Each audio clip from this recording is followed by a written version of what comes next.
एक बड़ी पुरानी कहावत है, कहते हैं हाथी के दांत खाने के कुछ और दिखाने के कुछ और। चीन के S-20 बॉम्बर का कुछ ऐसा ही हाल निकल कर आ गया है सामने। जानेंगे क्या है मामला। तो वहीं दूसरी तरफ श्रीलंका में जो भारत ने किया है वो चाइना सोच भी नहीं पाएगा और भारत ने इसकी शुरुआत कर दी है। एक जबरदस्त मास्टर स्ट्रोक खेल दिया है। जियोपॉलिटिक्स में बहुत कुछ चल रहा है। हमेशा की तरह CIS न्यूज नेटवर्क के इस एपिसोड में जानने को मिलेगा बहुत कुछ। आइए जानते हैं इन खबरों को विस्तार से। स्क्रीन पर एक मैप देख रहे हैं और मैप में देख रहे हैं भारत के ठीक नीचे श्रीलंका। कई बार पहले क्या होता था, बचपन में अभी भी कई सारे ऐसे बच्चे होंगे जिन्होंने ये काम जरूर किया होगा। भारत का मानचित्र बनाते थे तो साथ में श्रीलंका का मानचित्र भी बना देते थे। कारण ये है कि भारत और श्रीलंका के बीच में काफी बड़ा और गहन रिश्ता है। आज का नहीं, काफी पुराना। और ये चीज तो अब वैज्ञानिक तौर पर प्रमाणित भी होने लगी है। स्क्रीन पर एक आर्टिकल देखिए जिसमें श्रीलंका में एक जनजाति समूह ऐसा भी है जिस जनजाति समूह का भारत के साथ संबंध है। यानी हमारे पुराणों में जो चीज लिखी हुई है उसका कुछ न कुछ प्रमाण तो हर जगह पर मिलता है। श्रीलंका में वेदा ये वो लोग हैं जिनको माना जाता है कि इनका संबंध भारतीय से रहा हुआ है।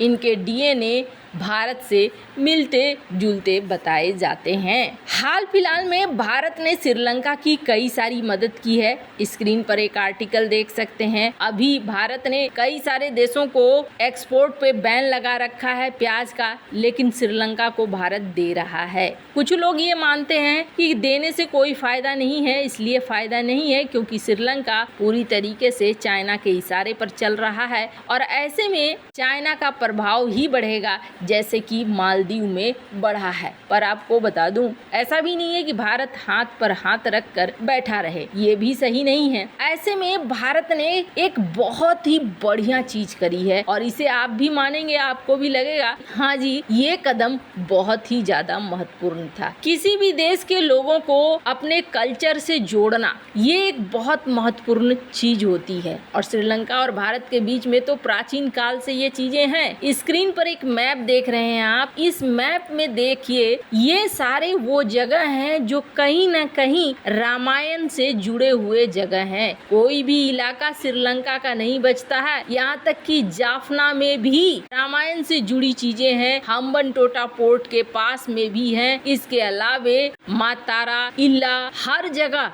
यहाँ पर देख सकते हैं जो रामायण से जुड़ी हुई जगहें हैं। अब इसी को लेकर रामायण ट्रस्ट ने एक बड़ा कदम उठाया और श्रीलंका ने इस कदम में भारत का साथ दिया है। एक रामायण ट्रेल प्रोजेक्ट की शुरुआत हुई है। इकोनॉमी नेक्स्ट की खबर देख सकते हैं जिसमें श्रीलंका ने कहा है कि भारत ने हमें बहुत कुछ ऑफर कर दिया है और इस प्रोजेक्ट के तहत क्या हो रहा है, भारत इनमें से 9 जगहों को विकसित करेगा। इन जगहों को पर्यटन के लायक बनाएगा और यहाँ पर पर्यटक आएंगे और ये सच मानिए पर्यटक जरूर आएंगे। अभी भी क्या होता है, रामायण टूर पैकेज निकलता है जिसके लिए लोग जाते हैं। अब ये जो रामायण ट्रेल बना रहा है भारत श्रीलंका के साथ मिलकर, इसका असर ये होगा कि श्रीलंका के पर्यटन में जबरदस्त बढ़ोतरी होगी और ये जो जबरदस्त बढ़ोतरी होगी ये उनकी इकोनॉमी के लिए भी सबसे अच्छी चीज होगी। उनकी इकोनॉमी बढ़ेगी और इकोनॉमी बढ़ेगी तो कई तरह की आज़ादी उनके हाथ में आएगी।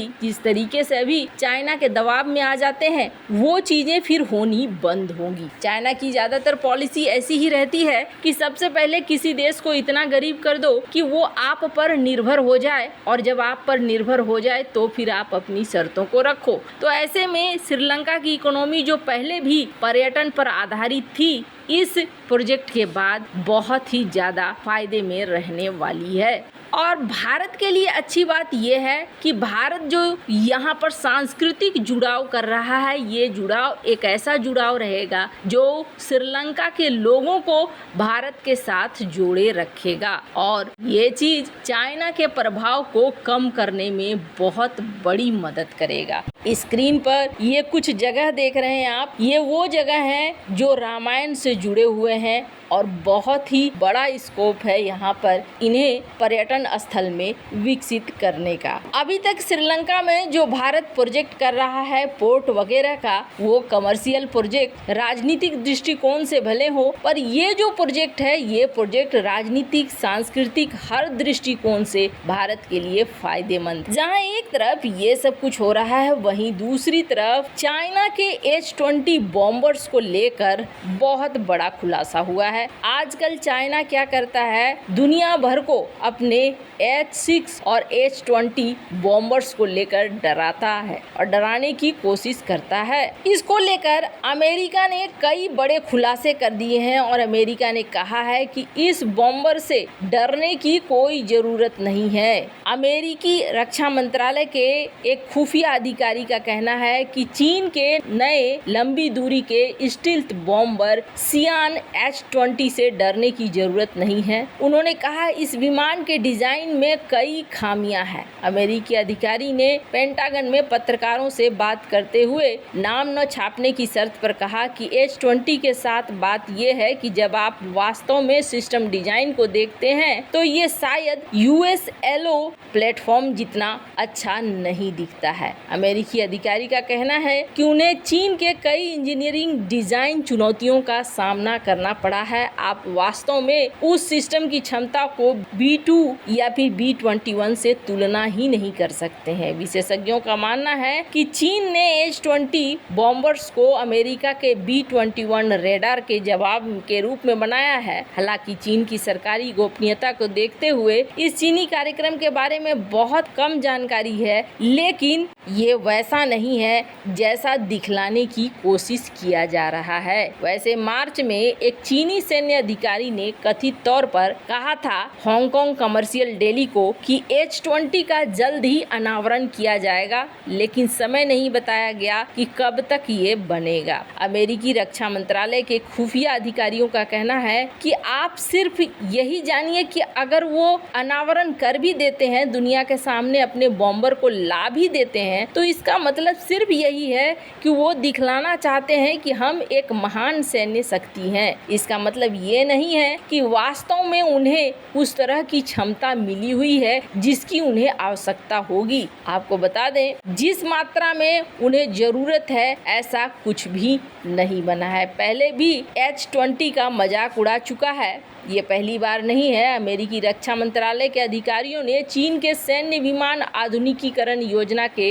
एक महत्वपूर्ण हिस्से को मौखिक रूप से तो खारिज ही कर दिया है। सितंबर 2022 में पूर्व प्रशांत वायु सेना कमांडर जनरल केनेथ विल्सबेक ने कहा था कि J-20 स्टील्थ फाइटर जेट बहुत सारी नींद बर्बाद करने वाली कोई चीज नहीं है, इसलिए आराम से सो जाओ। पेंटागन के 2018 और 2019 के वार्षिक चाइना मिलिट्री पावर रिपोर्ट में कहा गया कि चीन का H-20 विमान 8500 किलोमीटर की दूरी तक हमला करने में सक्षम है। ये परमाणु और गैर परमाणु हथियार ले जाने में सक्षम है, लेकिन ये वैसा नहीं है जितना इसके बारे में कहा जाता है। वैसे इन सब मामले में आपकी क्या राय है, कमेंट कर जरूर बताएं। जल्द मिलते हैं अगले वीडियो में नई खबर के साथ।